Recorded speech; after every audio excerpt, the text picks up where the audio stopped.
Welcome back to the 944 build. Today we are going to be changing the oil, fuel filter, air filter, and finally I got a battery. So after doing all that stuff, we're gonna put a little bit of gas in and maybe, just maybe, it will turn on. We'll see. I also got the dash done, something I didn't really film very much of. I was just too busy with other things, but I'll show you that it's installed. We haven't put any components in it yet, but that's fine. I'm excited about getting all the mechanical stuff working so we can get that going. I'd love to see this thing just run. So I have an air filter here. There's the part number, an original Porsche piece. We're gonna install that first. Fuel filter. I have a oil filter. The oil I'm gonna be using. And then the battery. We're gonna be taking the air filter box off. There is 2 screws here, and then we're gonna undo this hose just to make life a little easier to pop right on that.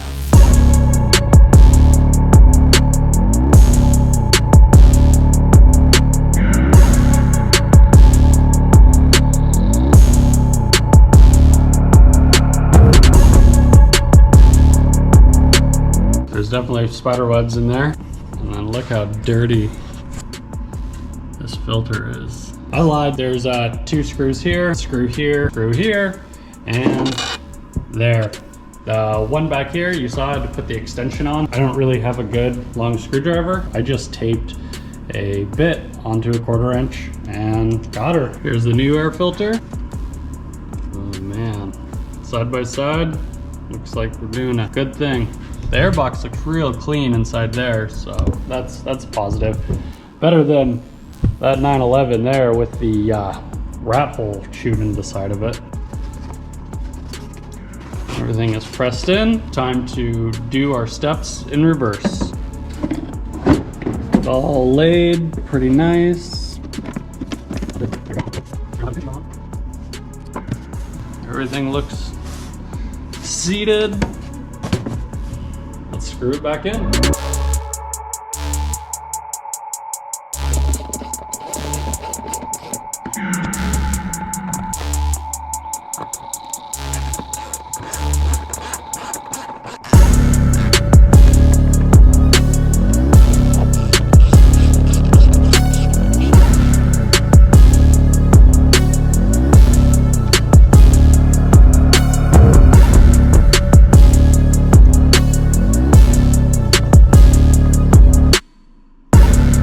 Next is we're gonna do the oil. Here's the oil filter at the top of the motor, similar to the newer Subarus, which is awesome. Hopefully my hand can get in there and I can really get a good grip on it. If not, we'll just have to be creative, and that's okay. So first thing I wanna do is find the fuel cap, loosen that, just so I can get some flow, go underneath, get to the drain plug, undo that bad puppy, and just let it go.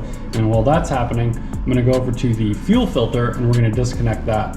And by the time we've installed the new fuel filter, the oil should be fully drained, and we'll top her up, put the battery in, and let's see what happens.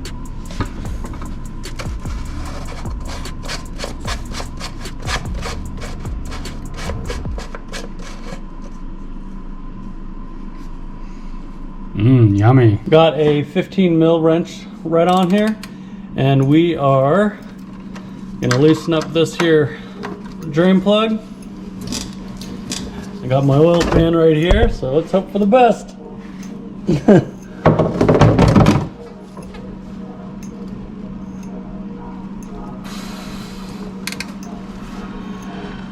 Jesus, that is on there.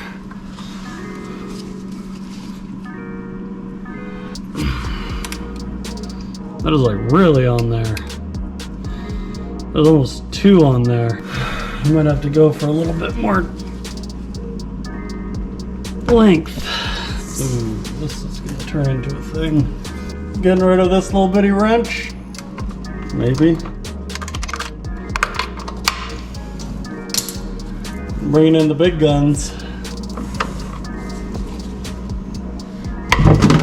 There we go. Guess it wasn't as big of a deal as I thought it would be.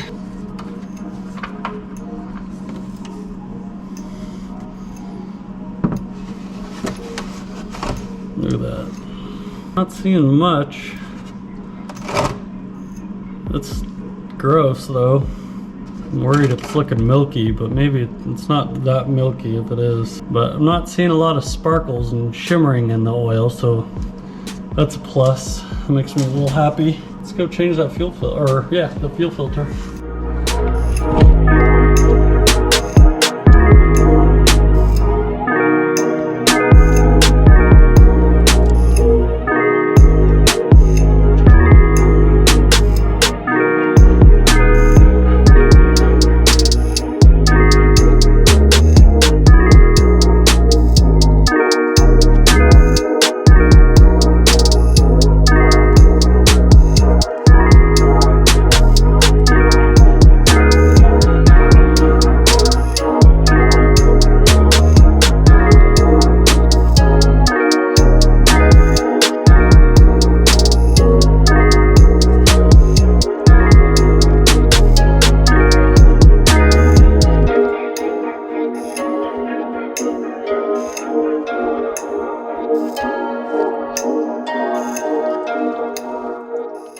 The fuel filter is replaced. I had to break this nut here, which was a little difficult. I got fuel everywhere.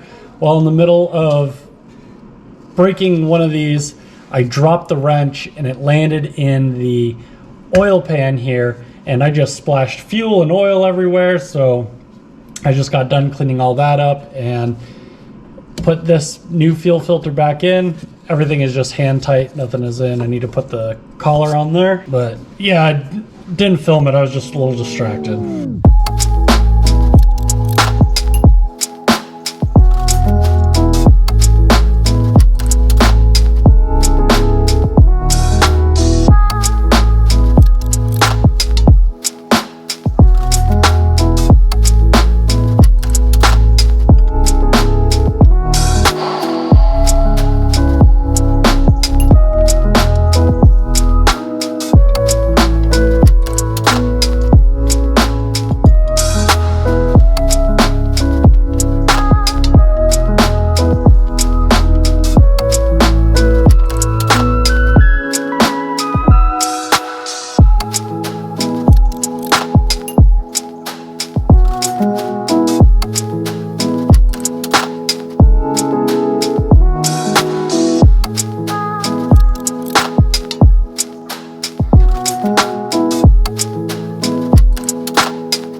So these don't really have clamps on them. This has a little bolt that I could put on there.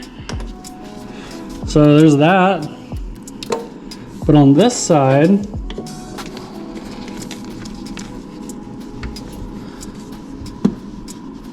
I don't got that. And those need to go all together. For now, I'm just gonna clamp it all together and we're gonna see what goes on from there.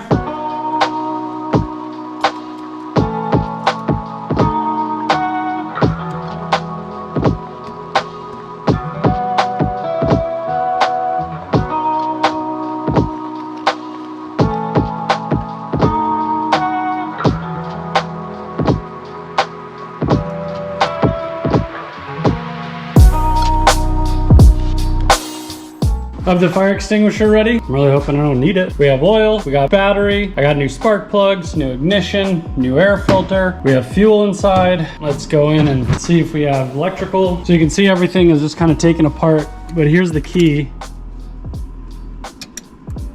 I hear something, so let's try this out.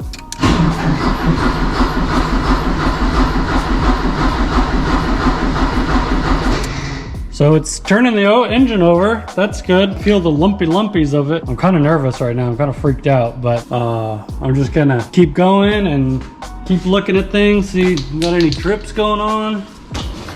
Nothing happening under there. No oil dripping there. We're all good. Just keep trying it out, I guess.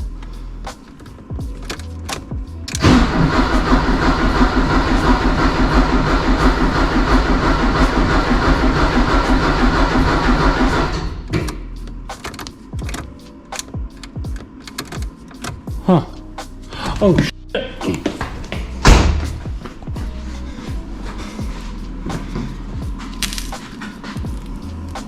That's not good. That's not good at all.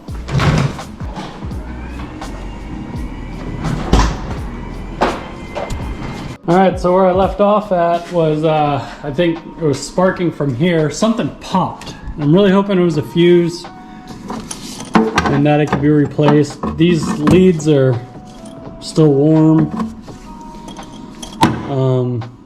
I have a feeling it's because I didn't tighten this down. It didn't have a good resistance. It was just popping and crackling.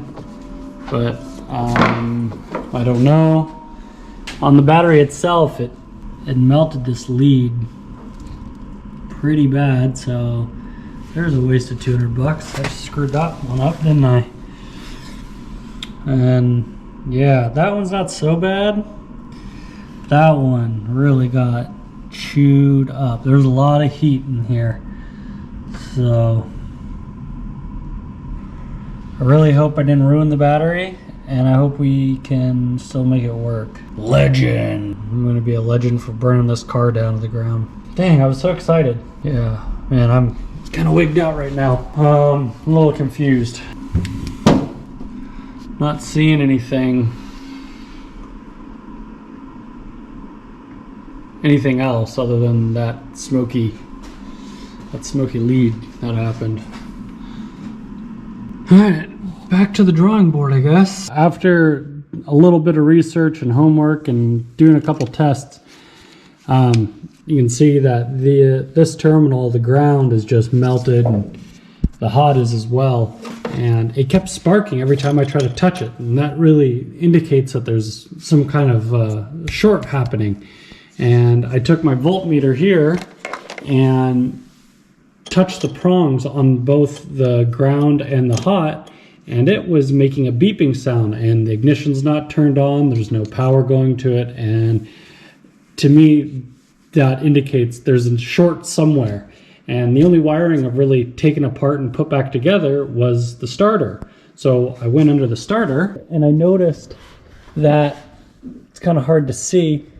This cable, the main hot power, the rubber that goes on there, the insulator, was completely dry rotted. Here it is. It was completely dry rotted, and it actually burnt through. And maybe I can get a shot in there.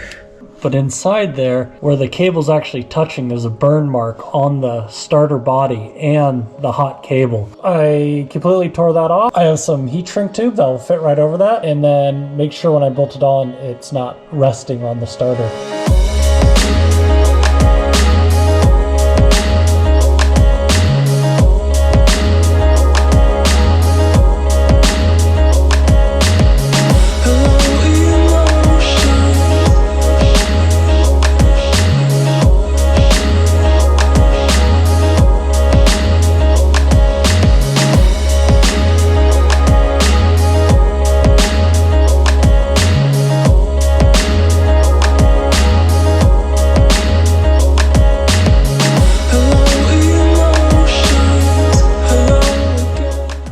That cable there, I just put 2 layers of heat shrink tube on it.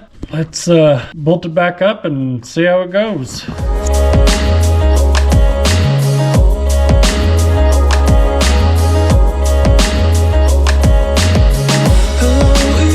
When I go to tighten up this bolt, I'm going to make sure that there's a gap between the starter and that wire there. I'm going to shove something in there while I tighten up the bolt pretty tight. We're not having that happen again.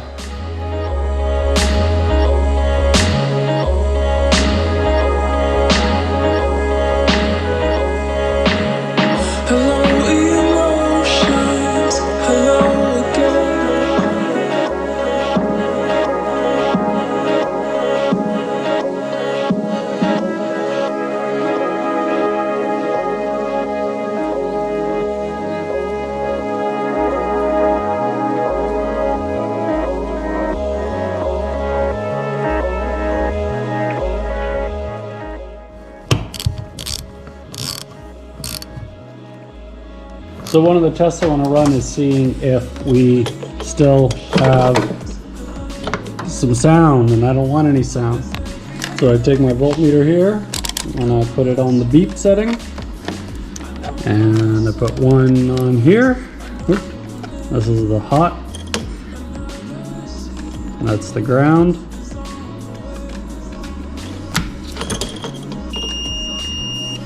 We're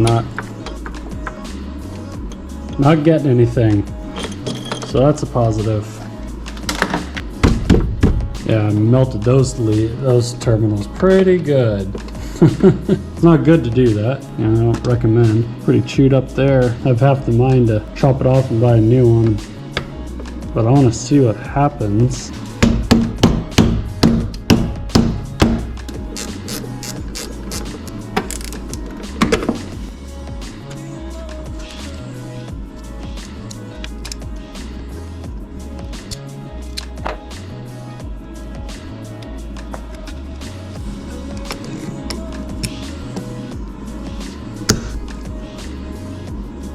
Alright, see what happens.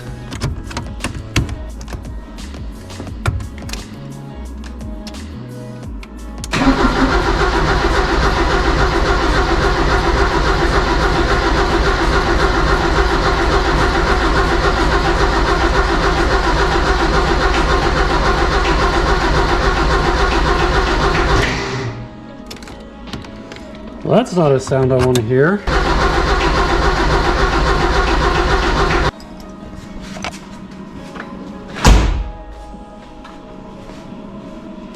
Heard a ding, ding, ding, ding in there.